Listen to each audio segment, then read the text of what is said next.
Hi guys, Sabarish here. Today in this video I'll be sharing my F-1 visa interview experience.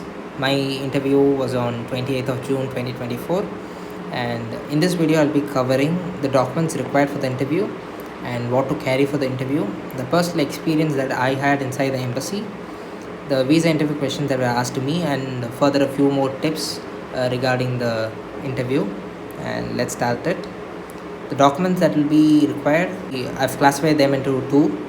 The most important are the other documents. The most important are going to be your visa appointment confirmation, your passport, your I-20, your DS 160 confirmation page, the visa confirmation payment receipt, and the service fee receipt. I was personally not asked these two documents at the interview or the embassy, but you are recommended to carry these two documents. And next are the other documents. The first is going to be the college degree certificate or the provisional degree certificate. The point that I've had here that is not mandatory is for the college degree certificate. In case your college has not provided your degree certificate yet, you can carry your provisional degree certificate, and you can carry your consolidated grade sheet or the transcript. The next is the financial documents. It can either be your bank statement for personal or family funds, or the loan sanction letter that you obtain. And the next is going to be the scholarship from the university in case you have obtained any, and the IT returns from auditor. So IT returns show your movable and the immobile assets, so you'll have to carry that, and the proof of admits from other applied universities. So in case that you have applied to 5 universities and you've admits from 4 of those, can carry the admit letters from these universities, but these are completely optional. And for the past 3 years I've seen many YouTube videos related to the interview, and they've never asked any documents related to that. So yeah, that's it for the documents. Next we go on to what to carry to the visa interview. The first is going to be the expanding file organizer. I bought this document online for around 320 rupees. Can buy it even at a lower price. It generally has around 12 compartments. Each compartment you can have a specific set of documents. Like in the first one you can keep your passport, your I-20, and in the second one you can keep your financial documents, and in the third one you can keep your undergraduate degree certificates and the other transcripts, etc. So it's up to you to how to consolidate those. So the first is going to be your expanding file organizer. The next is disposable water bottle. So this is especially for students or persons who are going to the embassy alone. I've seen a lot of students have their parents along with them, so in that case you don't have to carry that, your parents will carry that. But in the other case, have disposable water bottles, because they don't allow water bottles inside the embassy. So carry that and just keep it outside the embassy before you enter in. Have that with you. And the next is handkerchief. The lines are going to be pretty long, the queues is going to be pretty long, so have a handkerchief to make yourself presentable when you are going to talk to the interviewer. So have that in hand. The next is cash and or credit card or debit card. There is going to be a lot of ATMs outside the embassy, and in emergency cases you definitely have to have that in hand.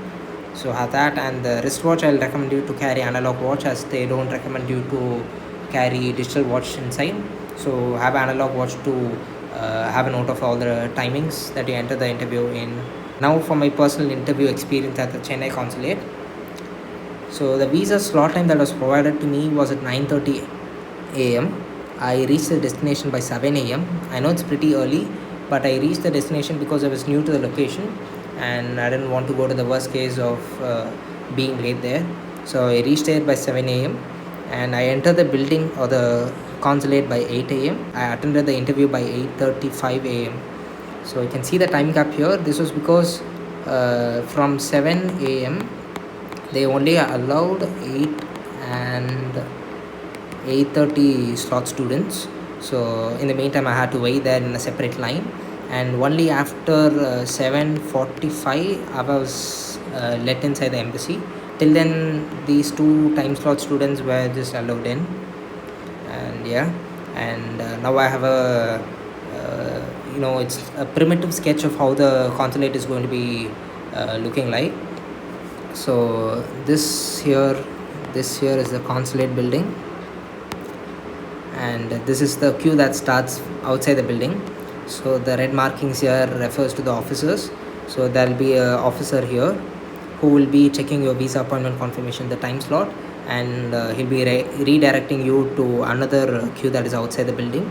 Here this officer will check the passport. He'll check the the sticker that is attached behind your passport. He'll check that. So once the officer here verifies your passport, he'll direct you to the screening venue, and in this place they will check all your belongings. They'll ask you to keep your belongings on a tray, and then they will scan it, and once that process is completed, they will direct you to the interview venue. And here is a representation of how the interview venue looks like. So you'll have to be standing in this long queue along with the individuals who will be going to interview for their F-1, J-1 or the L-1 or B-type visas. There is this officer who is responsible for distributing all the individuals to all these counters. And yeah, that's it. And now we move on to the section of what were the questions that were asked to me by the interviewer. First she asked me to pass her my I-20 and my passport. And then the first question was, it's not actually a question, but she asked me to tell her about myself.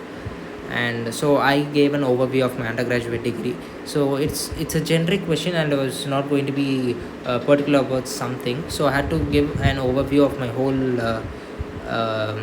my academic and my career goals and my other goals. So I had to mention all that to her. So I started with my undergraduate degree. I told her the university I was studying at, my CGPA, my research experience. I had presented 2 research papers in 2 different conferences, and I had mentioned that to her. And then my internship experience. I completed this in just one sentence. I mentioned the company that I was working in, the role I had worked on, and the time period of the internship. And after that, I told her that I'll be applying for masters at Illinois Institute of Technology, Chicago.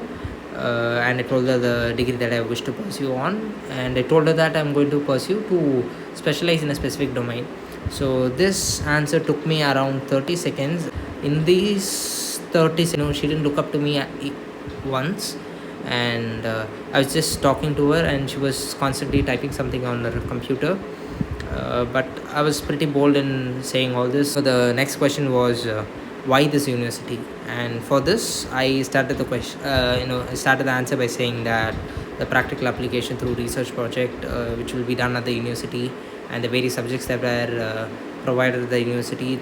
I started to provide a generic answer, even though it's not recommended to give a generic answer. I started to give out one, and then I started talking about the faculty.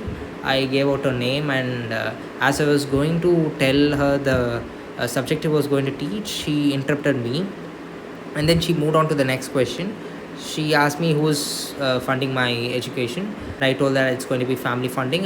Told her the scholarship amount that I received from the university. I had received a scholarship of $7,000 for the first year.